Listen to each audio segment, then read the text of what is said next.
It's my pleasure to introduce Dr. Colleen Hanlon, our keynote speaker for today. So Dr. Hanlon is a professor in the Department of Cancer Biology at the Wake Forest School of Medicine, where she leads a clinical neuromodulation laboratory devoted to understanding the effects of transcranial magnetic stimulation and evidence-based brain stimulation for treating substance abuse and pain.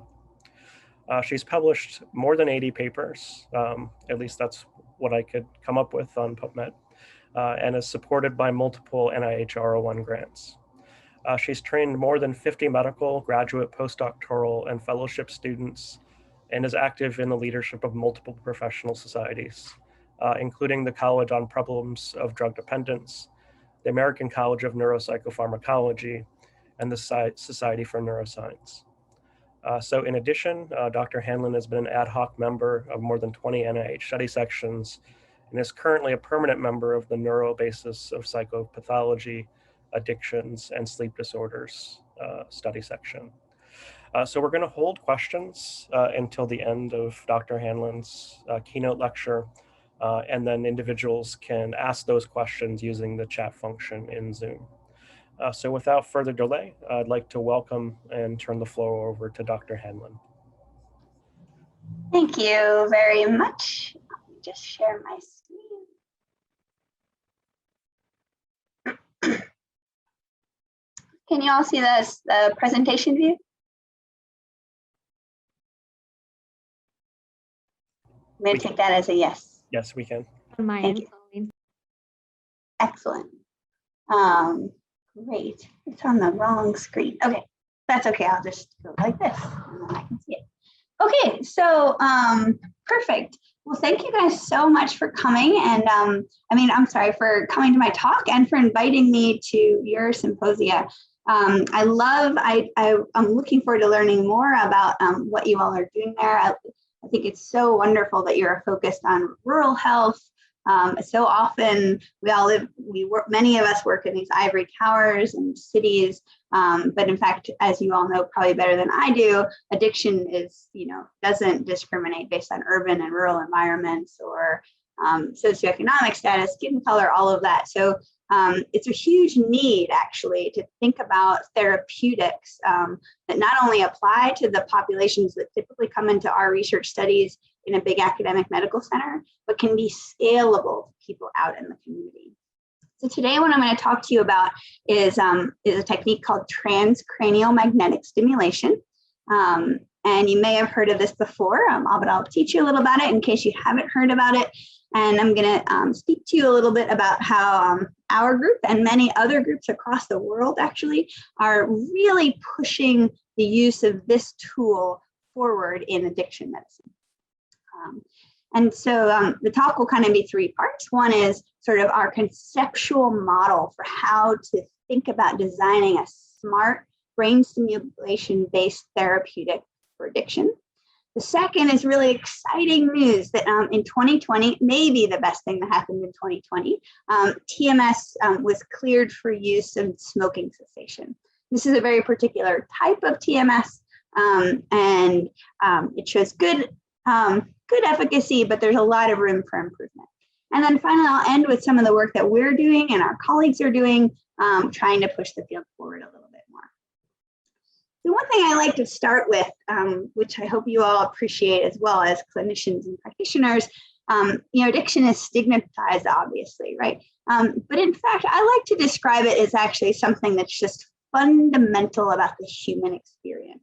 And in this case, I like to describe what I study as the push and pull between limbic drive and arousal, those circuits that make you like crave and drive and do passionate things. And then the brain circuits or the behavioral processes, they're involved in cognitive control and planning and sort of more rational thinking. And we know these things are so important. These two behavioral processes are so fundamental to the human experience that some of our oldest stories in Western civilization and likely Eastern civ are based on this push and pull of reason and emotion. Descartes wrote about it, Plato wrote about it. Here's an example on the screen of a painting of The Temptation of Adam, like one of the first books. in one of the books that are most widely read around the world. And many of you probably know this story, of course. And the story goes that we have Adam sitting here in the Garden of Eden, and he's promised an eternal life, a long life of happiness and fulfillment, as long as he does not take a bite of the apple from this tree. And so then here Adam is just going about his normal life, and this tempting stimulus comes up to him. And it's this beautiful, red, luscious apple. And it's presented to him by this beautiful, naked woman. And it's presented, and Adam has to make a choice.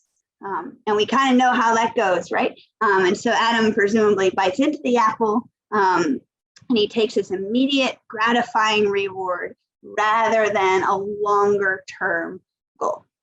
And so again, but these are not just old stories, of course. These are present in our normal everyday lives right now. So if you drove to work today, for example, or if you're going to drive somewhere this weekend, you may be in this sort of very modern situation we all have, where we have electronic devices all around us, trying to pull our attention away from driving, whether it's your cell phone sitting on your passenger seat, or your child and his or her device on the passenger seat, or your Apple Watch on your wrist that's telling you random news flashes that honestly we really don't need to know. But we have this weird drive to look at them. But in fact, we know we're supposed to keep our eyes on the road. This plays out with eating, of course. This is just an example of a sign that was in New York City. You walk down the road and you have Dunkin' Donuts with these beautiful smelling donuts everywhere. You think to yourself, oh, God, that would be so good. I know I just ate breakfast, but man, I would just like a donut. It smells amazing. And then they tell you right in front of your face how many calories it will cost you. And of course, drinking is probably one of the most socially endorsed forms of drug consumption. Many of us have been in social situations, probably especially when we were younger, where a lot of people are around and drinking socially. It's getting late. Some people are starting to go home. And then someone in the bar says, oh, come on, one more round. And you might think to yourself, oh, I should really stay. That would taste so good, and it would be free, and I would be popular.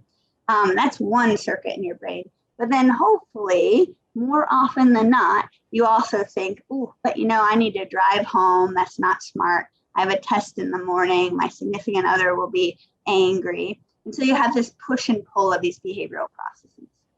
Modern, I think currently we all feel a little bit about this with masks. It's much nicer to not wear a mask, of course, and it's much just more fun. But on the other hand, we probably should be wearing masks more than we are. So this is another side of push and pull between emotional drive and arousal and cognitive control. Hi, Colleen. Yes? This is Dan. Yes. So we can see your screen, but it's not in presentation mode. Oh, okay. You can't see the presentation mode view? We can't, no. Oh, that's funny. It says I'm sharing. Maybe I'll stop share and reshare.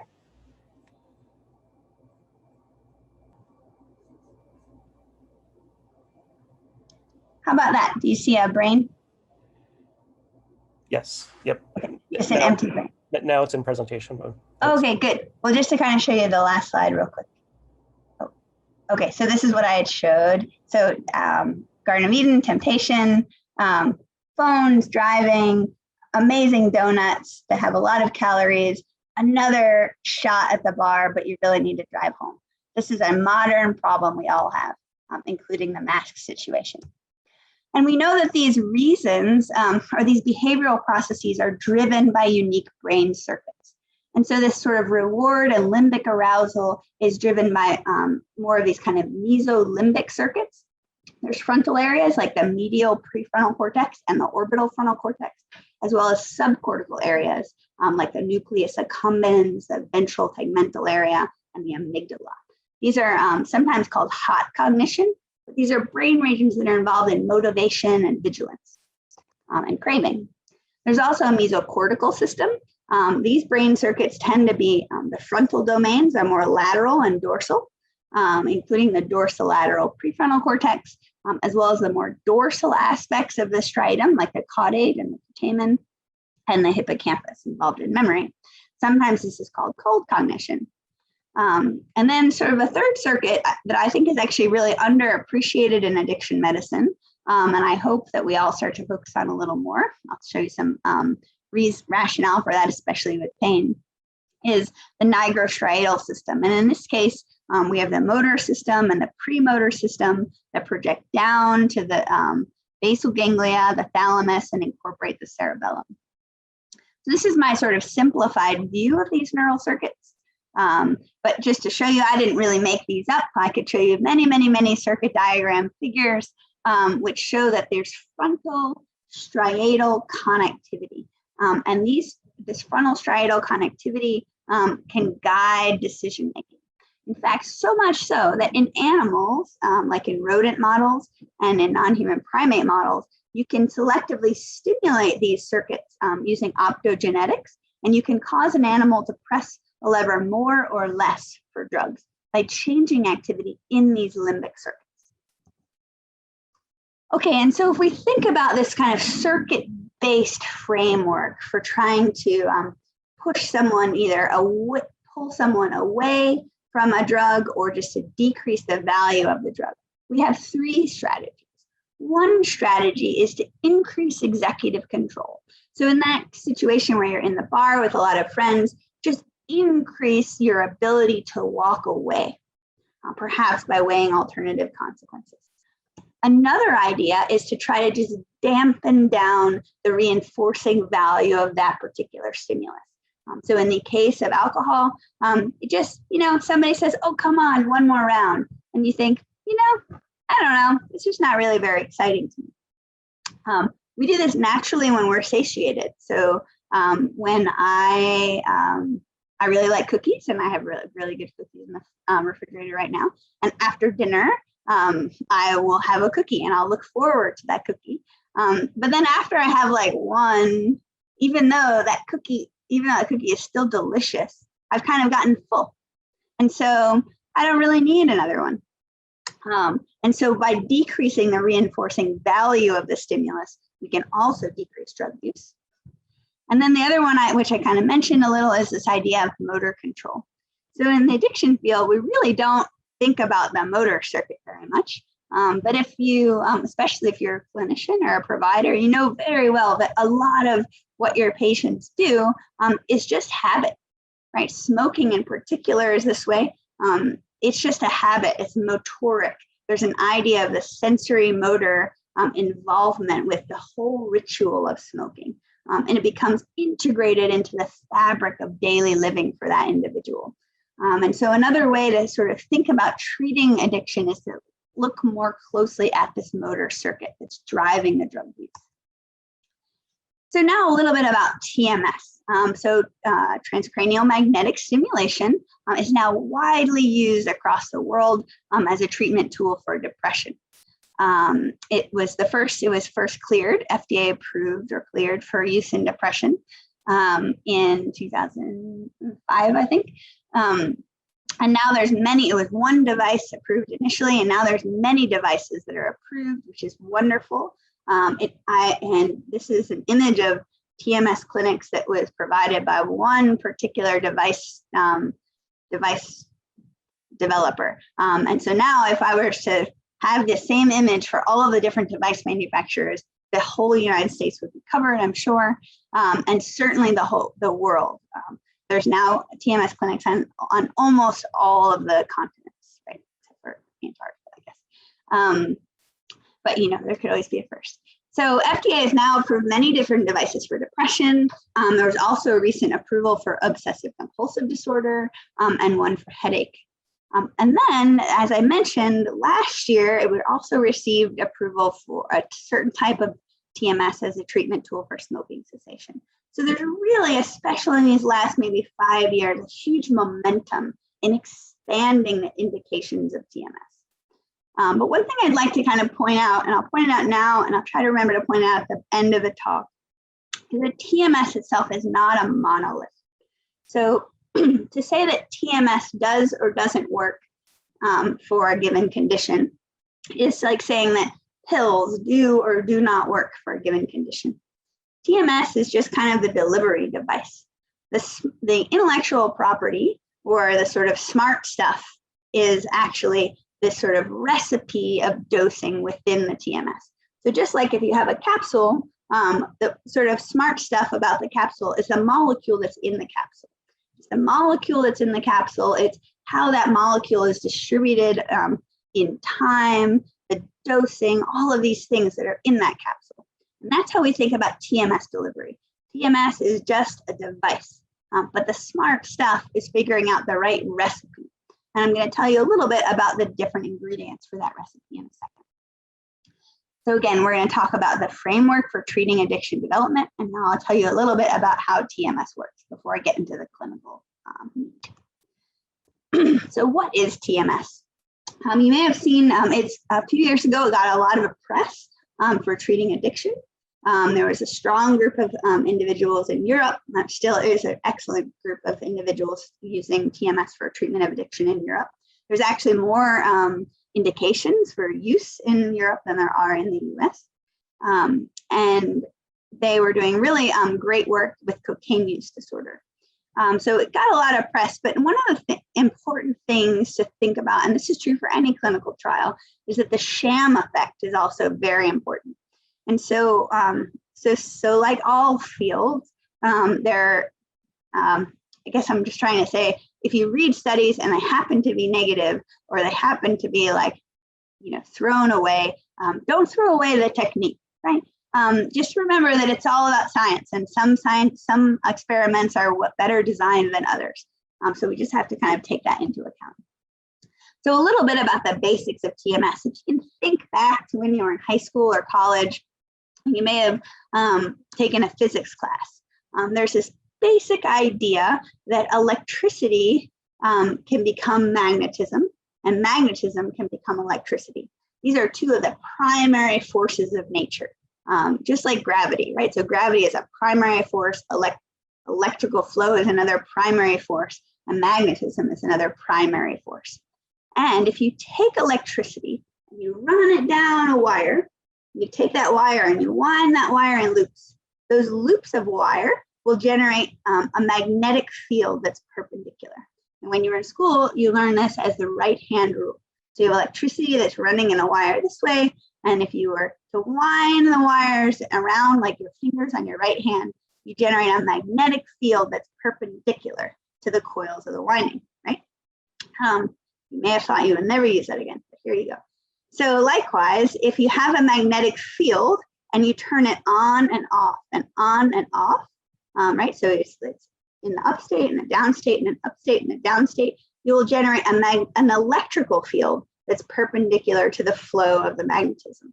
And so in this way, electricity can create magnetism, and magnetism can create electricity. We call this electromagnetic induction. And this is everywhere in your lives. This is actually how your car engine works. This is why when you pull up to a red light, you have to kind of go over the road and a certain way, and there's little sensors in the middle of the road that will tell when the car is over the road, and the light will change to green. Electromagnetic induction is everywhere. Partly it's how your cell phone works. And we were in actually people that came way before me, were starting to use this to develop TMS as a treatment.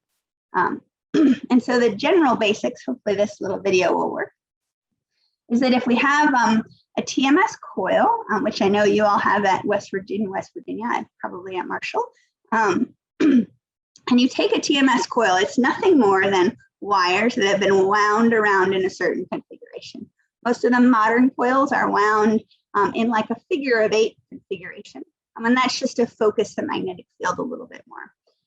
But if you were to take this is a video of, this is a TMS coil. This is a very, they don't usually look this thick. This is because we have a sham coil on one side of it.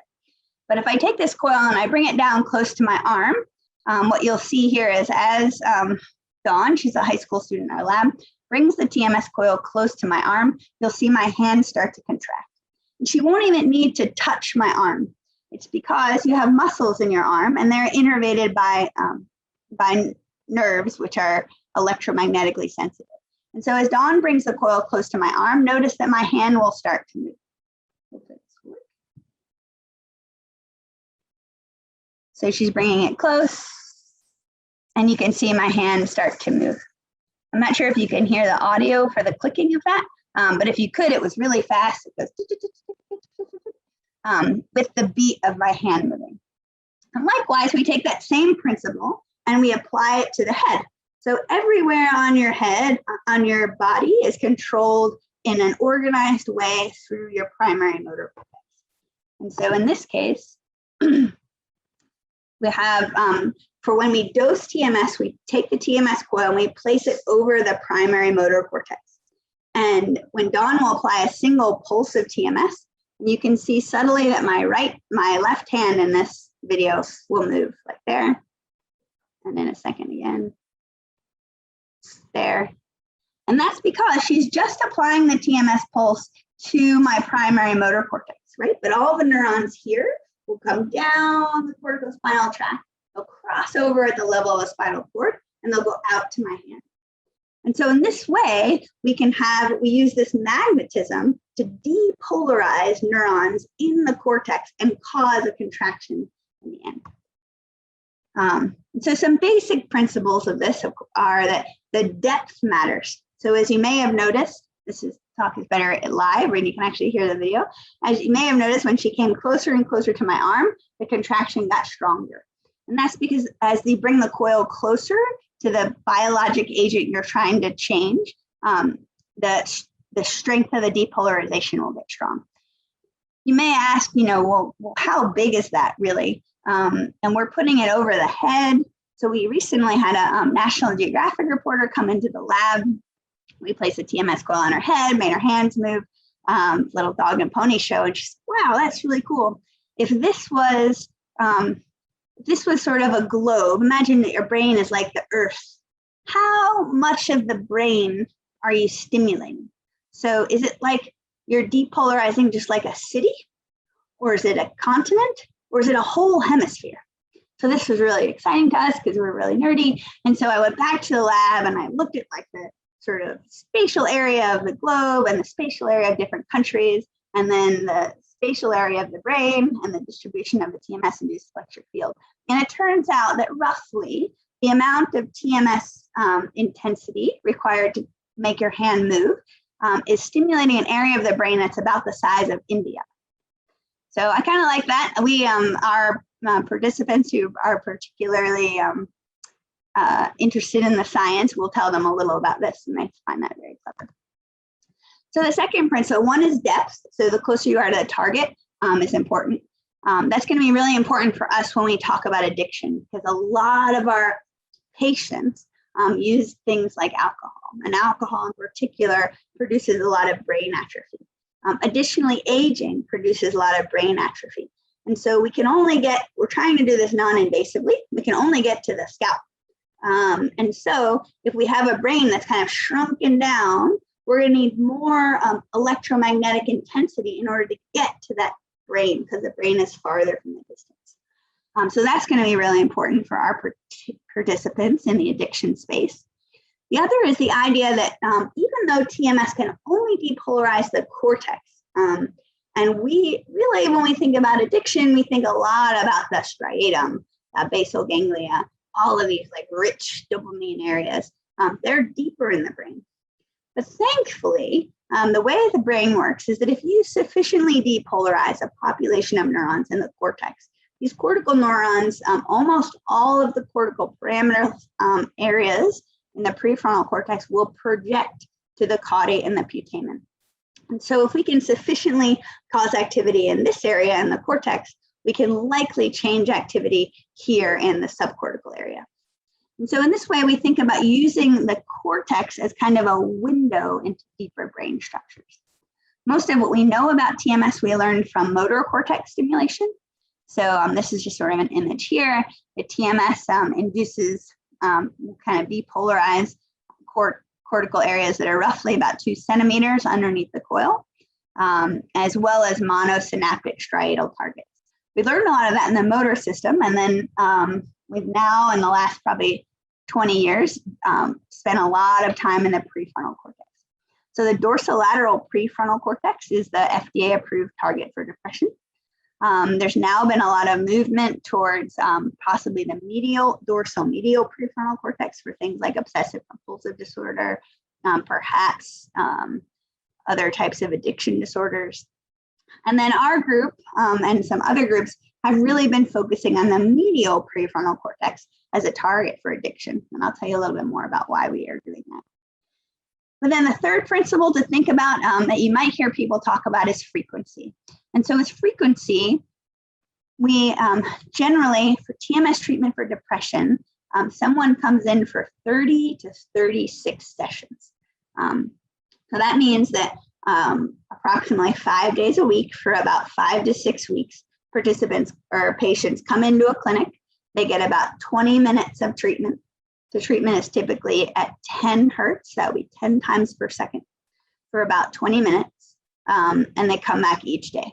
And if you follow that regimen, of the individuals that respond, there's actually pretty good, pretty reliable decrease of their depression scores for 6 to maybe even 12 months, depending on your barrier for sort of clinical efficacy.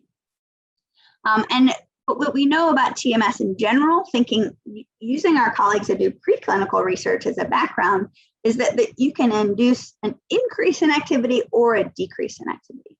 And what our depression friends are doing is they're trying to increase activity in this executive control network, right? So the same network we think about in addiction, just the ability to walk away.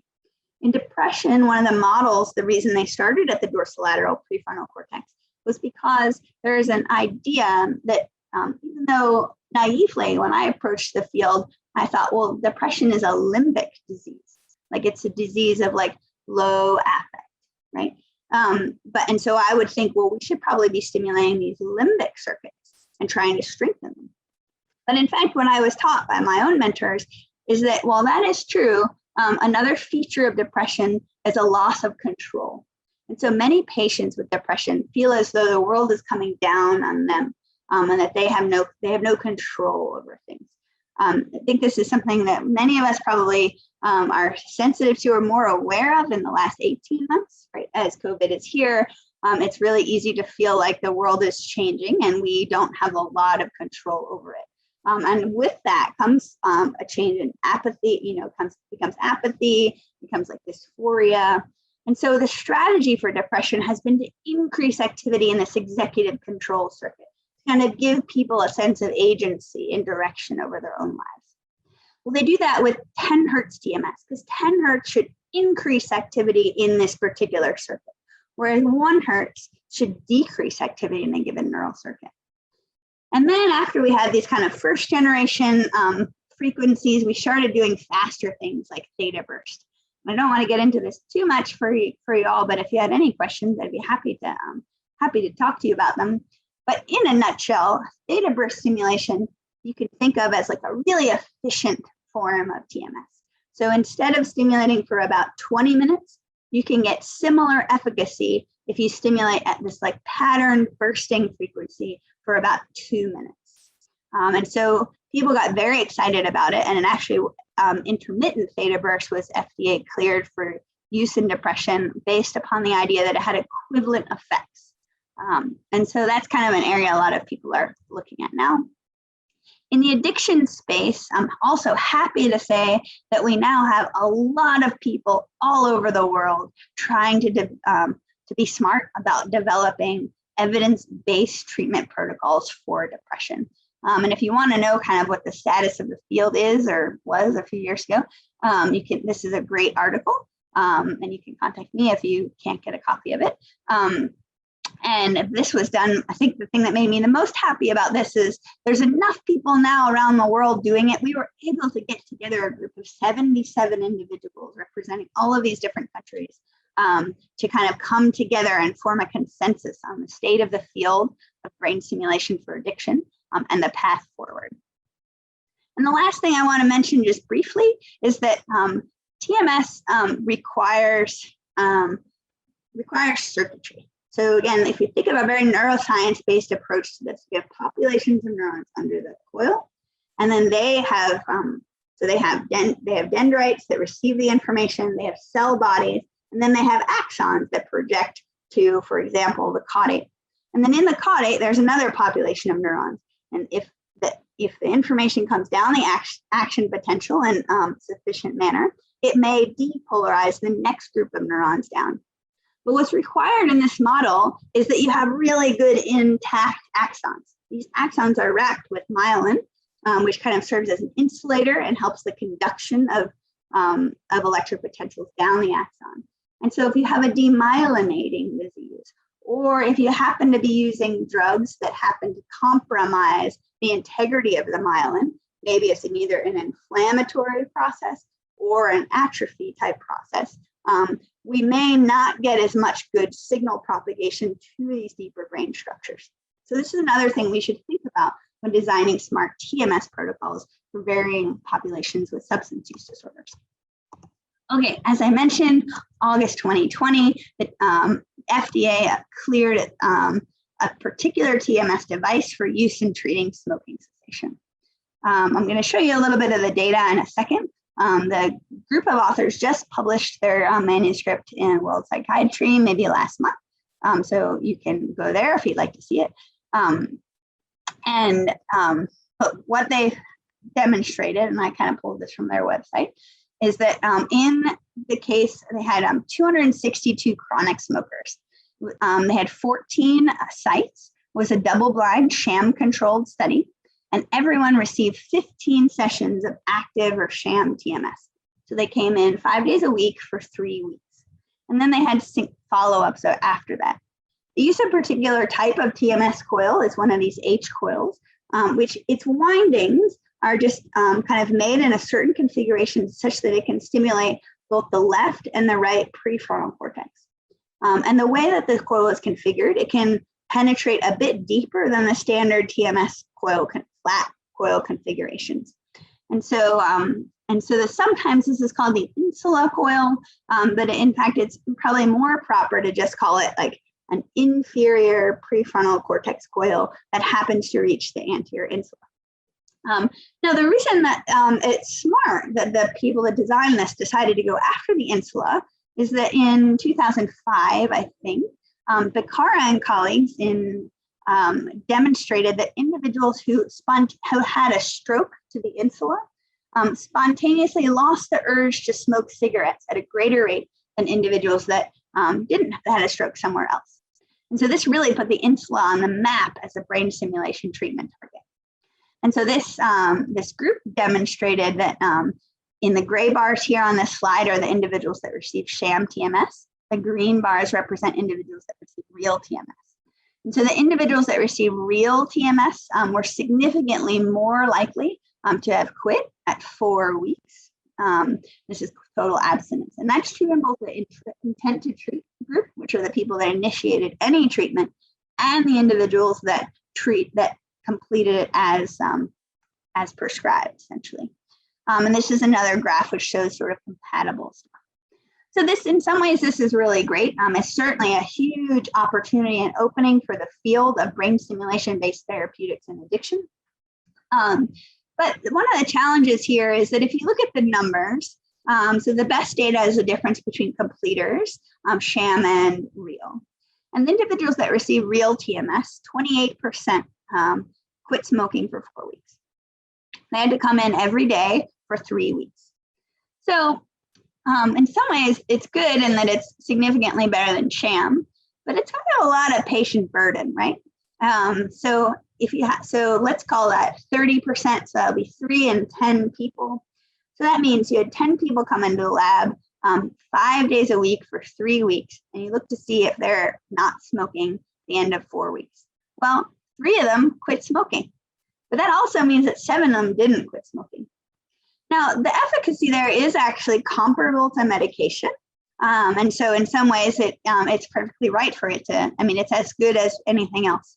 But there's going to be a lot of people, and especially in rural health communities, that don't have access to a TMS treatment center readily, at least at this moment in time. That's kind of another topic. What I'd be happy to talk about in the question session is how we're going to make TMS more scalable to rural communities. It's kind of a really cool idea. So there's definitely room for improvement because the sort of patient burden in this case is really high, and the efficacy for all of the treatments available for depression really, or for smoking, really isn't that great yet.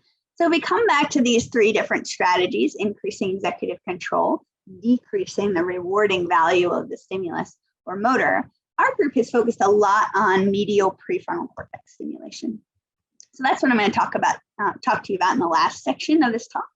And so what we've done a lot of is over time kind of trying to evaluate if this medial prefrontal target was even like a feasible target. There's a lot of reasons anatomically we thought it might not work. There's a reason from like a skin sensation perspective, people thought it wouldn't work. So we've done a lot of like basic neuroscience steps to eventually get to a clinical trial. And I'm just going to go through these real quickly with you in the next few slides, but just kind of give you an idea of how we have approached developing a SMART protocol. My hope is that other people also kind of do some of this basic science work in order to develop a SMART TMS protocol. Because right now, honestly, the field just kind of like people just jump into clinical trials. And if you've ever tried to run a clinical trial, and it is a lot of work, and it's slow, and it's not very flexible. And so you need to be really sure that the protocol you're going to put into that trial is really what you want to do, because it's a lot of effort, time, and money. So it's smart to really spend a little extra time on the front end to design a patient-tailored protocol. And so the first thing we figured out was that we wanted to stimulate the medial prefrontal cortex because no one was doing it. And a lot of our preclinical friends showed that with optogenetics, you can in fact influence a causal effect on drug self-administration by stimulating the medial prefrontal cortex. So once we figured out that that's what we wanted to stimulate, we needed to figure out if by using an TMS in the MRI scanner, if in fact we apply a single pulse of TMS to the medial prefrontal cortex, does it change the striatum? And then once we figured out that, we tried to sort of see if we could differentiate the dorsolateral prefrontal cortex from the medial prefrontal cortex. We then tried it in individuals with alcohol use disorder and cocaine use disorder to see if we could push and pull those circuits. And then finally, we moved to sort of our early stage clinical trials, which I'll show you about in just a second. And our kind of future direction is, like in all of science, the more you learn, you realize the less you understand. And so it has become very apparent to me that there's so much individual variability, both in architecture and brain architecture and brain function, and of course behavior, that we really probably, it's not going to be a one size fits all TMS treatment protocol for everyone that comes into the clinic. So as I mentioned, we chose the medial prefrontal cortex in part because our friends doing rodent research demonstrated that using optogenetics, if you apply certain frequencies of light to the infralimbic or prelimbic cortex, you can induce a causal change in rodents pressing a lever for cocaine use for cocaine. And that was also shown a little bit with alcohol. So then we also took imaging data from a large group of individuals that had come through our lab. So in this case, we had 156 individuals that had come into the lab. We put them in an MRI scanner. We showed them pictures of their drug of choice, as well as neutral stimulus. So if they were cocaine users, we showed them pictures of crack cocaine. If they were crack, they would watch crack. If they were alcohol users, we showed them their preferred type of alcoholic beverage. And if you look across all of these groups, in general, it's the medial prefrontal cortex and the anterior insula that really show this kind of transdiagnostic activation for drugs. If you break these data down into the individual type of drug, we find that actually alcohol users and nicotine users have really strong cue-evoked brain activity in the medial prefrontal cortex. The cocaine users have kind of this distributed network, which includes the medial prefrontal cortex, but also the anterior insula. And so we tried to figure out where exactly we wanted to target. Unfortunately, if you happen to come across this literature, you'll see that we, and myself is included, are all a little bit sloppy with the words that we use. There are now many of us trying to explore the medial wall. So all the way from here, which we would call ventral medial prefrontal cortex, but you could also call orbital frontal cortex, to sort of here, which you would call dorsal medial prefrontal cortex, and further back. But so this area here, for example, is probably on me is like my SMA, which is the supplementary motor area. But sometimes this is also called the dorsal medial prefrontal cortex. So just to be clear, I'm not trying to give you a neuroscience lesson here, but just to be clear, we really are simulating kind of the medial prefrontal cortex frontal pole right around here. So what we did is we took individuals that with cocaine use disorder and alcohol use disorder, and we used this TMS sandwich design, I like to call it. So people came into the lab, we showed them images of their drug of choice, which is a neutral condition. Then they went into the scanner, we gave them a session of real or a session of sham TMS, and then they put them right back in the scanner, and we showed them pictures again. So we compared the effects of real versus sham TMS on brain reactivity to drug cues pre and post intervention. Another important thing about TMS in a therapeutic context is more and more people are showing cues. In fact, the FDA labels for OCD and smoking cessation both require that the patient is exposed to some type of cue induction during the treatment itself. And in our case, this is like a whole other discussion, but in our case, we chose to, our strategy was to dampen activity in the limbic network.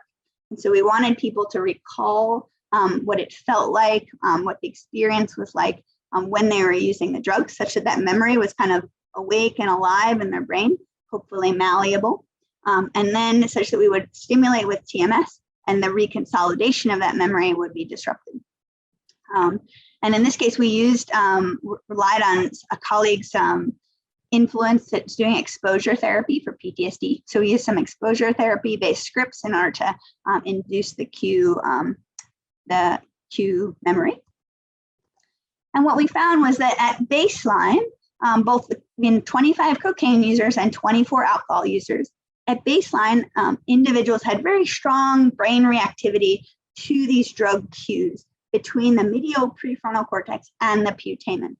You can see that cocaine users are in the figure A and the alcohol users are in figure B. And in both cases, the functional connectivity, and what that means is if you have many brain regions, you look at something called the bold signal. The bold signal in region 1 is highly correlated with the bold signal in region 2. And so the assumption we all make is that these regions are then acting together. And there's sort of an I guess, posit in neuroscience that things that are fired together, wire together. And so this idea that these areas really are working in synchrony and they're very strong when looking at drug cues. But then after real versus sham TMS, there was a selective reduction in functional connectivity between the medial prefrontal cortex and these striatum regions. As you can see here, we did actually have some really nice consistency in the medial prefrontal cortex to the putamen, which is actually the dorsal striatum, in both the alcohol users and the cocaine users.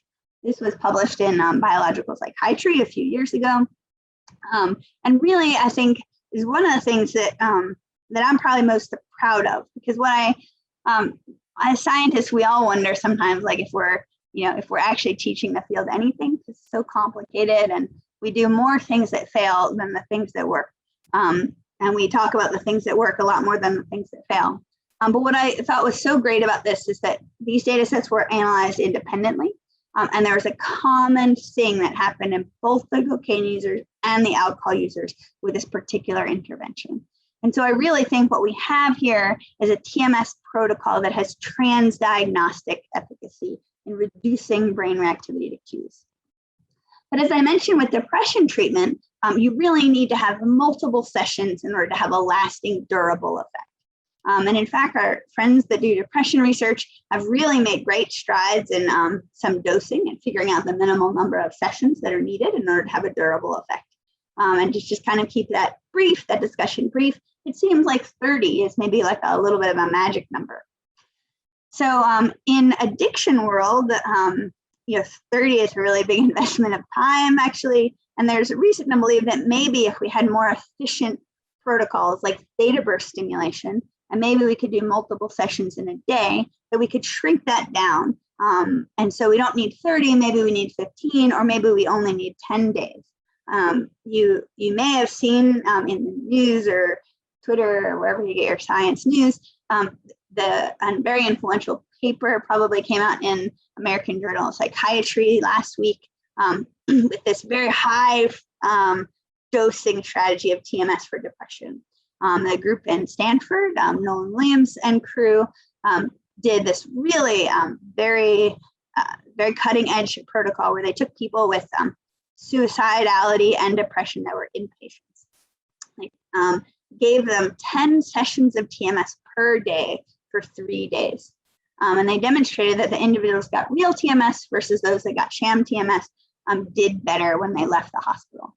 So that's this really high density TMS, which we hope that we can kind of decrease it from 30 sessions. So in our case, because we were just sort of starting out, we used 10 days or 10 sessions of a really high frequency type of TMS. We used 3,600 pulses of something called continuous theta burst stimulation, which is delivered to the medial prefrontal cortex. This was done for people that came into an intensive outpatient treatment program for addiction. So it was wonderful. We had this IOP program associated with us, and we kind of partnered with the IOP program. And people that came in for their orientation visits in the IOP, we introduced them to the study, asked them if they were interested. Individuals that were interested, in our case, we gave them an MRI scan to look at their brain reactivity at baseline, as well as a number of assessments behaviorally. And then they were in the IOP program. And each morning, individuals that were enrolled in our study got a session of real or sham TMS before their IOP program teaching, essentially. And that was done for the length of the IOP program. So it took most people about 4 weeks to get through the 10 days. It was about 2 to 3 days per week of the TMS. And then at the end, we gave them another MRI scan to look at their brain reactivity to cues. We did a 1 month and a 2 month follow-up. In all cases, we took an MRI scan. And what we found in this case, we did alcohol users, and this is a consort diagram from that study. 50 individuals were randomized. And in the end, to just kind of draw your attention to the bottom, we had 10 individuals, we had about 2 times as many people remain enrolled that were randomized to the real TMS group. And in fact, most people completed it. You can see that 84% in both groups stayed enrolled for the duration of the study. These were kind of the general demographics of the study here. This manuscript is currently under review. I am hopefully it will get published soon, and then I can direct you to a link for this. And if we just look at the brain reactivity here, individuals that receive sham TMS, after the IOP program, we look at the change in the brain reactivity to cues. There was no difference. But then 1 month after they left IOP, they had a strong brain reactivity to alcohol cues. 2 months after they left IOP, which is, this is our 3 month time point, they also had strong brain reactivity to cues. Individuals that receive real TMS, they also didn't have much change after IOP. And I actually think this is because the IOP was very good. And so the IOP itself had some effect for them, right? But once they leave the IOP, at the 1 and 2 month follow-ups, which here are the 2 and 3 month time points of the study, the individuals that receive real TMS had a sustained decrease in functional connectivity between the medial prefrontal cortex, which is called FP1 in this situation, and the dorsal and ventral striatum, which can be considered the caudate and putamen dorsally and ventrally. So this was really, I think this is really exciting data. This is sort of a logical extension of that sandwich design study that I showed you. And this shows that if you give 10 sessions of TMS, you really can decrease brain reactivity to cues for up to 2 months after the completion of the study itself. We did a similar study in the cocaine users. In this case, it was done in a VA. And I think think you all are affiliated with the VA. The VA has very unique substance use treatment programs. In fact, our VA, the Ralph Johnson VA, this was done in Charleston, has a fantastic substance use treatment program. But it's hard to do research there because their substance use treatment program is so good. People really don't relapse very much. And this is in part because their housing is dependent upon staying clean.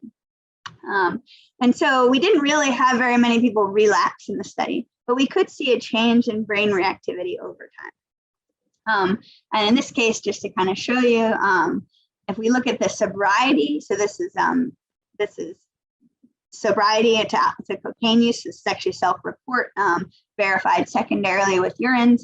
Individuals that received real TMS were almost 2 times as likely to be sober, not having used cocaine 1 month after completion of the IOP.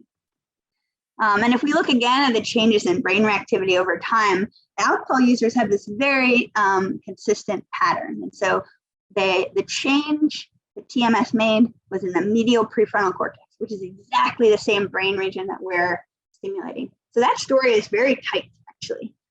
The cocaine users, the change that they had, again, was really distributed. And you may see this was a theme I've actually talked about way earlier in the talk. The cocaine users had this much wider distribution of brain structures that was evoked by cues.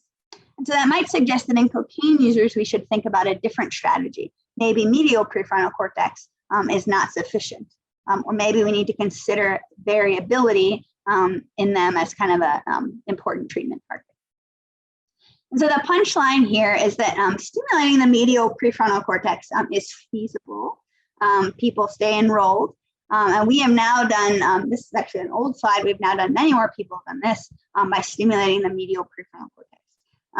Our colleagues at Pittsburgh, Rebecca Price and colleagues, they have recently done a study of frontal pole or medial prefrontal cortex stimulation for obsessive compulsive disorder, published in American Journal of Psychiatry, also showing that stimulating the frontal pole may be a useful treatment target for obsessive compulsive disorder. So this is kind of an emerging treatment target, feasible and well tolerated. One of the barriers to stimulating the medial prefrontal cortex, even though we know it's so important in the addiction process, and any behavioral syndrome associated with too much limbic drive to a certain stimulus, or cue arousal, potentially PTSD would fall into this category, is that practitioners kind of thought it would be really painful. And in fact, you can just use a slow ramping procedure. And so we have no problem at all with the painfulness. In fact, we recently published a study where we had 407 data from 407 people that had come into the lab for varying studies. They had received TMS to either the medial prefrontal cortex or the dorsolateral prefrontal cortex. They rated their painfulness, the perceived painfulness of the TMS to the DLPFC versus the MPFC. And as you can see here, this is the average pain rating by brain region.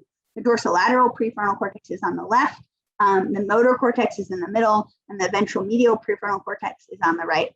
And so the dorsolateral and ventral medial prefrontal cortex really are very similar. They're not significantly different. But maybe the VMPFC is a little bit more painful. There are certain strategies that can be used to attenuate the sensation on the skin. This includes a slow ramping of the TMS protocols.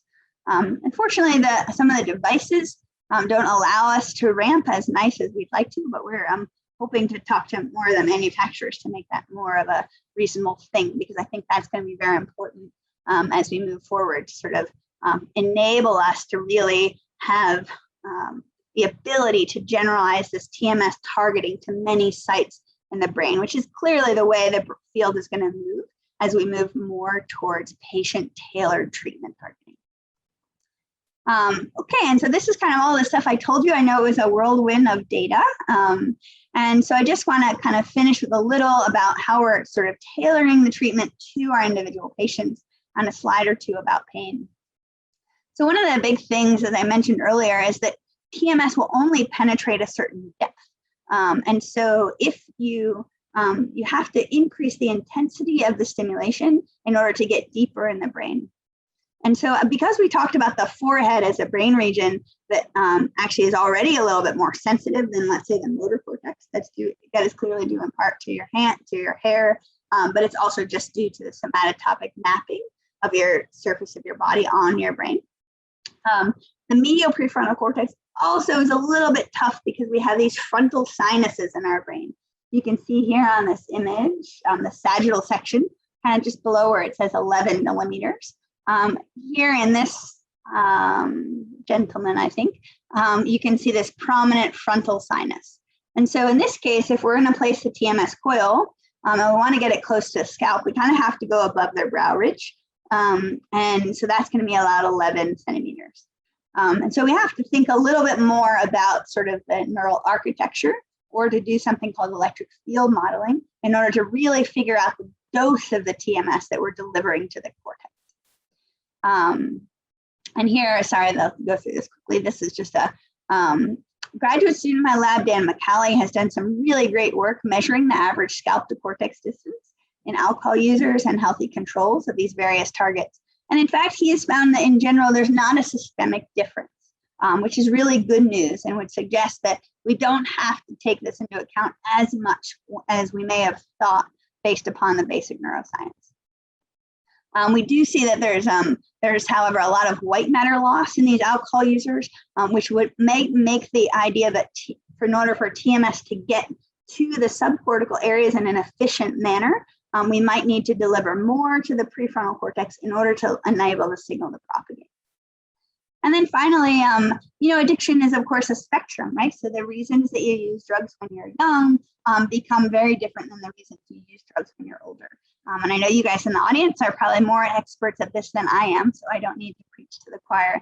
But if we're going to be smart about picking an addiction treatment, just like you might change the type of medication regimen or the type of behavioral therapy you would for a patient based upon their drug use history, we should also, of course, take that into account when developing a brain stimulation therapy. The individual that has just started binging on a drug and they're kind of young and they just can't get over that sort of cue reactivity part, maybe they need a little TMS in the medial prefrontal cortex. But maybe the person that smokes just because it's a habit, or drinks because it's a habit and it's just a part of their daily routine, maybe we need to think more about motor circuitry or the supplementary motor areas as treatment targets to try to break that cycle or that habit of drug use. And then just the last few seconds, I want to talk a little bit about pain. So of course, you all know, some of you all are like the experts in this field, might have even contributed to this particular graphic, is that the opiate epidemic is everywhere. And one of the biggest reasons for non-medical use of prescription opiates is chronic pain. So currently in the field of TMS, there are two targets that have really been the focus of most TMS for pain studies. One of them is the motor cortex, and the other one is the left dorsolateral prefrontal cortex.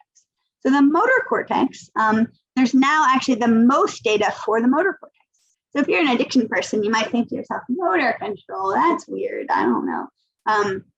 But in fact, what we know is, so surgically, surgeons can kind of go in and they can place stimulating electrodes on a portion of the motor or sensory motor cortices that have a painful sensation. This is done, for example, in patients with phantom limb pain. They can, if you have phantom limb pain and you place an electrode over the somatotopic area of the brain that's involved with, let's say, that missing finger, you can actually dampen the pain sensation and make it go away. And so what we know from that is that, in fact, stimulating the sensory motor cortex can actually attenuate a pain syndrome, a chronic pain syndrome. So that's an idea. And in fact, a few years ago, probably like 5 or 6 years ago now, a European Commission came out and they said that there's actually Class A evidence of TMS for two things. One is depression and the other is pain. And so even though TMS doesn't have FDA approval for treating pain in the United States, I actually think that's honestly just because nobody has tried. No device company has sponsored a big clinical trial for pain. But there's plenty of evidence out there that suggests that it could work. The other option is that we could try to increase executive control. So just like depression, there's this idea that you can have some cognitive control, in this case, over the pain stimulation. And some great work has been done with delivering TMS in the post-operative recovery room, demonstrating that patients will push less, push a PCA pump for morphine less if they've been given a single session of 10 hertz TMS in the post-operative recovery room. And this effect seems to be blocked by naloxone. So if you take that same sort of experimental paradigm and you give individuals naloxone, you can block the anti-nociceptive effect, suggesting that the analgesic effects of TMS are opiate mediated. And so if we think about that together, then we think, well, you know, we might be able then to use TMS if TMS is inducing some sort of analgesic effect, and that an analgesic effect can be blocked by an opiate blocker, then perhaps we could use TMS as a tool to help promote opiate sparing, or perhaps to bring people down off of opiates.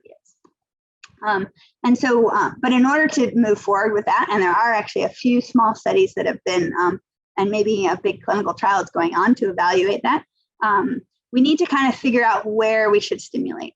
And so we did a small study in our lab, because as you may understand, I kind of really like to work on this basic science portion before we kind of move forward with a big, expensive, slow clinical trial.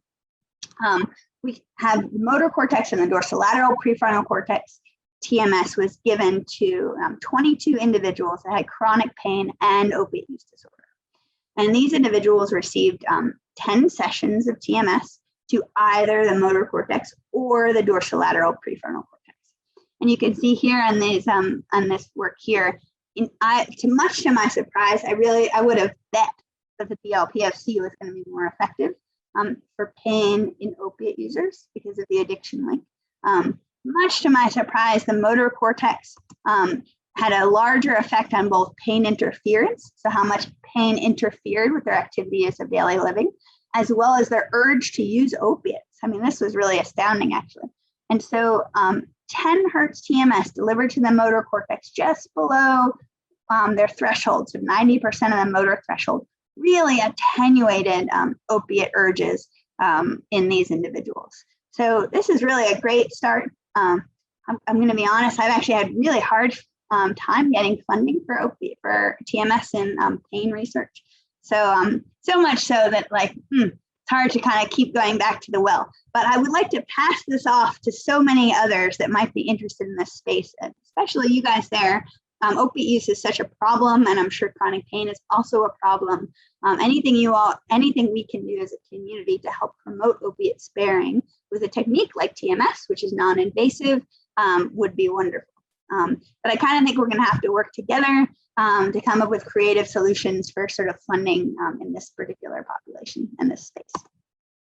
And that's all I wanted to show. Of course, like all science, it's, I get to be the ambassador to tell you all about it, but it's all of these other people in my lab here and in the past that have really done all of the hard work. So I'd be remiss to not thank them. So thank you all very much. I appreciate your time.